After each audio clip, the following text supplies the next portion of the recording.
Oi, bom dia. Eu sou Gilmara Teixeira, educadora cristã na Primeira Igreja Batista em Figueira. E hoje a gente vai falar um pouquinho sobre a lição número 5 da revista Palavra e Vida. A gente está trabalhando sobre o tema ansiedade e depressão. Hoje a gente vai falar sobre a depressão por conta da culpa. Então, a depressão por conta da culpa. A culpa é um dos sentimentos mais destruidores da alma. O ser humano tem que tomar muito cuidado com essa questão da culpa, né? A gente vê que Davi, no Salmos 38, dentro da lição, ele fala que ele adoece por conta da culpa. Ele se encontra choroso o dia inteiro. Davi, que foi um grande rei, grande personagem bíblico, mas por conta do pecado, ele se sentiu culpado. O relato de Davi, no versículo 3, diz assim: por conta do seu pecado, ou seja, por conta da culpa, ele ficou triste, dá indícios de que entra em depressão. A gente tem que tomar muito cuidado nesse sentido. No 4 ele diz assim: as minhas culpas me afogam. Ou seja, a questão aqui é que Davi, ele estava se afogando em suas culpas porque ele tinha pecados naquele momento ainda não confessados e não abandonados. A gente vai ver essa questão. A gente está tratando aqui do lado espiritual, né? Porque logo após Davi luta contra isso, ele consegue confessar e abandonar esses pecados. Ele se livra desse peso, dessa culpa, né? E aí, daí então ele diz que ele passa a deitar e dormir em paz, na certeza do que o Senhor estava no controle. Mas eu quero deixar uma coisa clara aqui: nem toda culpa vem por conta do pecado, tá bom? A gente está trabalhando o lado espiritual, mas no relato de Davi, estamos trabalhando essa semana em cima do relato de Davi. Mas nem toda culpa é uma questão espiritual. Pode ter sido outra coisa, um erro que você acha que cometeu, alguma consequência do que você fez, pelo qual você vem se culpando.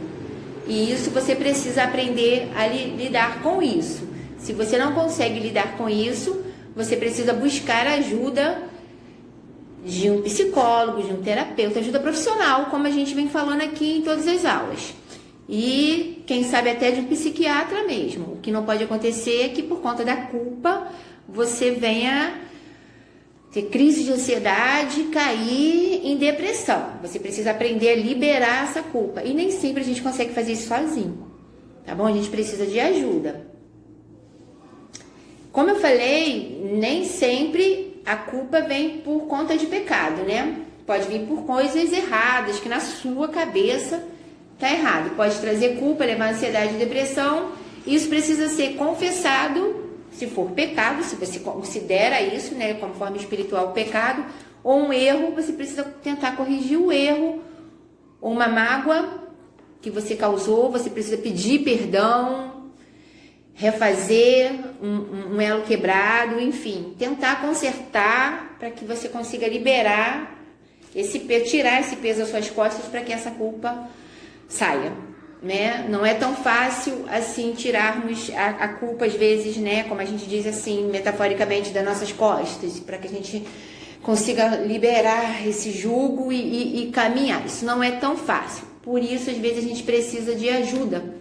Mas olha só que legal. Davi nos escreve no Salmos 32, de 1 a 5, um texto maravilhoso que eu vou ler com vocês. Salmo 32 diz assim, vou ler o versículo 1 apenas, mas é muito lindo. Bem-aventurado aquele que tem suas transgressões perdoadas e seus pecados apagados. Olha como Deus é maravilhoso. Ele pode apagar as nossas transgressões e perdoar os nossos pecados. E o ser humano também pode, acredite, leve fé ainda no ser humano, porque isso é capaz. Isso é capaz, você é capaz de perdoar e outras pessoas são capazes de perdoar, de liberar perdão. É um processo, mas é possível que isso aconteça. Porque aqui tem a resposta para a saída da liberação, através do perdão, a culpa ela vai sendo dissolvida. Isso é muito legal, né? Aqui a lição diz pra gente que aqui é a saída para o término do sofrimento causados pelos erros que nos leva à culpa. Que saída é essa? A confissão. Eu errei. Se você acha que esse erro foi um pecado, confesse isso para o seu Deus, para aquele que você crê. Confesse. Se você acha que o seu erro foi cometido com alguém, vai lá e peça perdão, peça desculpa, tente consertar. Tenta fazer alguma coisa, que essa culpa você vai conseguir liberar, você vai sentir esse peso. Ninguém está impedido de pecar. O fato é de como a gente vai lidar com esse pecado. Eu peco, você peca, nós pecamos, mas como é que a gente vai lidar com isso? E essa é a dinâmica, essa é a diferença. Por quê? A lição nos deixa claro que é a coisa mais linda, mais maravilhosa que a gente obtém dentro da palavra de Deus, que é a graça de Deus nas nossas vidas. Que seria de mim sem a graça de Deus sobre a minha vida? A graça de Deus existe na sua vida. O que é isso, Gilmara? É um favor imerecido. Eu não mereço, você não merece, mas Deus, Ele nos ama através da graça dele. Ele tem Jesus Cristo, tem perdão. A graça é o perdão, é de graça. Já está falando, ó, de graça. Então não carrega essas culpas não, porque há o perdão. E precisamos encontrar um equilíbrio entre esses dois polos. Não temos um Deus sempre disposto a nos maltratar. Tem pessoas que acreditam que existe um Deus espremedor, fogo consumidor, que vai te arrasar, que vai... Tá, mas qual é o outro polo? Não é porque existe a graça que você vai sair por aí fazendo tudo que você quer, metendo o pé na jaca, né? Porque tem a graça, então eu posso fazer tudo que eu quiser. Não é isso. Não é 8 e nem 80. Tem que equilibrar isso. Essa é a questão. Quando você não equilibra, aí você faz o que você considera que foi errado, ou realmente possa ser, e fica cheio de culpa. Entendeu? A gente precisa trabalhar isso para a gente não viver assim, cheio de culpa. O pecado de Davi resultou numa grande tristeza. Né? Quem conhece a vida de Davi, a história de Davi, como que Davi foi considerado o homem segundo o coração de Deus, mas o cara, nossa, adulterou, assassinou, fez um monte de coisa. Só que ele aprendeu isso aqui, ó, a confessar, a se abrir diante do Senhor, confessar os pecados dele e não cometer mais os mesmos erros. Então, a lição diz pra gente, isso tudo que eu tô falando tá na revista, gente, é só vocês lerem, que as doenças psicossomáticas podem estar em desequilíbrios por diversos fatores, alterando sentimentos, pensamentos, emoções. Quando eu me sinto muito culpada, as minhas emoções fluem de forma diferente, meus pensamentos não ficam legal.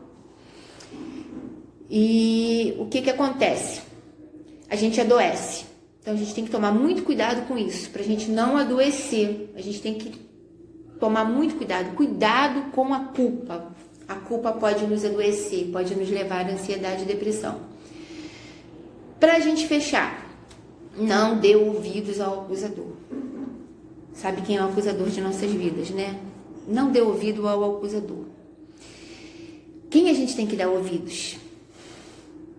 Ao Salvador, a Jesus Cristo. É Ele que vai liberar a nossa culpa. É Ele que vai nos ajudar, é Ele que vai nos perdoar. É para Ele que nós temos que confessar, tá bom? Então é Ele que vai nos ajudar. Não dê ouvido ao acusador, dê ouvido ao Salvador. Santo Deus, amado Pai, eu venho te pedir, Senhor, que todos aqueles que estão ouvindo esta palavra, esta lição, nesta manhã, que por algum motivo carregam culpas, Senhor, possam ser liberados desta culpa, Senhor. Possam aprender, Senhor, a confessar, a pedir perdão, a viver de uma forma mais livre, ó Pai. Eu te peço em nome de teu Filho amado, Jesus Cristo. Amém. Olá, meu nome é Deusirene Moreira, eu sou psicóloga clínica e terapeuta de família, também pastora batista. E estou aqui para dar algumas informações esclarecendo sobre a depressão que vem em consequência de uma culpa. A depressão é um transtorno psíquico e ele é multifatorial, ou seja, são muitas as causas que podem ocasionar uma depressão. A depressão é uma doença e uma doença incapacitante. As pessoas perdem o prazer, perdem a vontade de viver, em última instância até mesmo pensam na morte, em se suicidar. E a depressão pela culpa seria uma das causas, é uma depressão que vem do fato de uma pessoa não saber lidar com questões, não saber resolver questões relacionadas à culpa. É uma depressão muito comum no meio religioso. Existem sistemas religiosos extremamente opressores e fazem com que as pessoas sintam medo de Deus. A divindade a qual elas servem é aquele Deus que pune, que castiga, é um Deus severo, um Deus distante.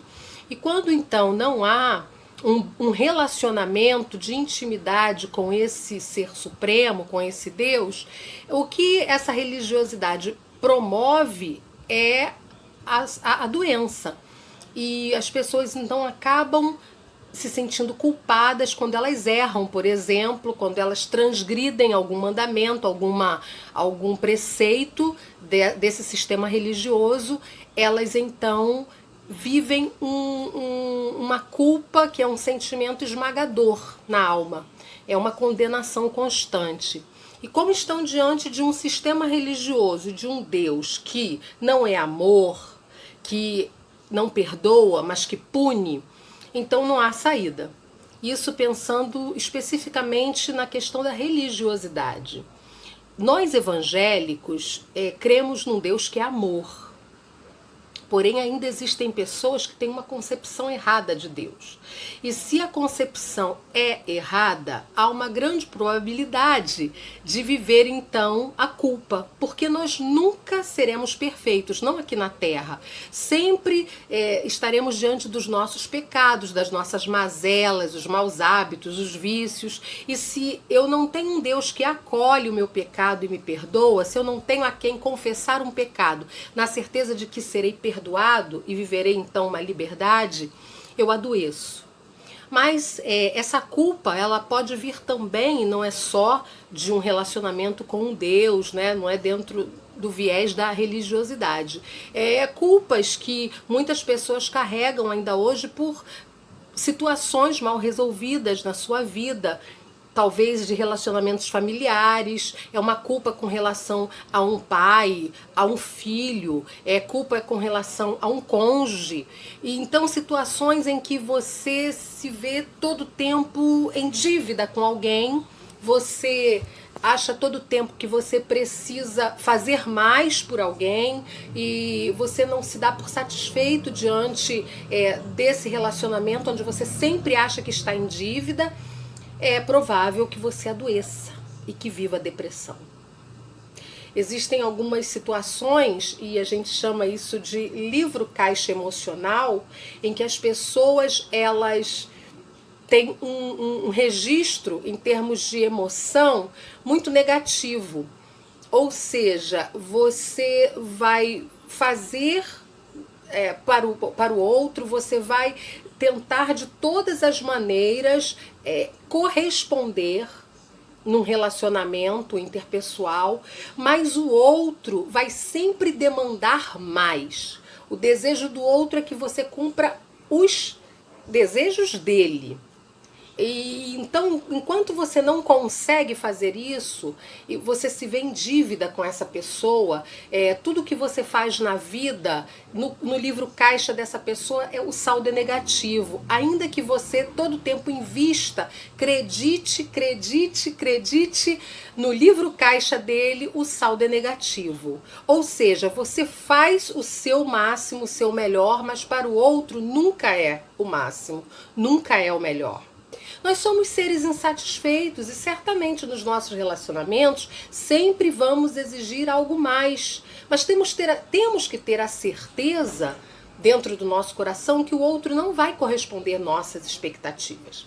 Então, quando alguém entra nesse lugar de querer corresponder à expectativa do outro, vai certamente viver essa culpa, porque todo o tempo vai desejar fazer mais, vai querer fazer mais e no final das contas vai perceber que nunca satisfaz. É aquela velha história daquela pessoa que recebe, mas não recebe como gostaria. Um homem leva uma dúzia de rosas vermelhas no dia do aniversário da esposa, mas para ela não satisfez, porque na verdade ela não queria uma dúzia, ela queria duas. Ela não queria rosas vermelhas, ela queria rosas amarelas ou brancas. Enfim, sempre quando nós entramos numa tentativa de agradar o outro e que a resposta não vem, nós nos frustramos, isso de alguma forma traz essa culpa à nossa alma. Então nós precisamos compreender algumas coisas. Primeiro, no relacionamento com Deus, pensando em religiosidade, nós não temos que fazer para Deus. Deus é Pai e Ele está pronto a nos acolher. O sistema religioso que tenta buscar Deus, tenta fazer para Deus, é um sistema adoecedor. No cristianismo, nós evangélicos compreendemos que é Deus quem faz por nós. Nós nunca vamos entrar num relacionamento de pagamento. Não há como.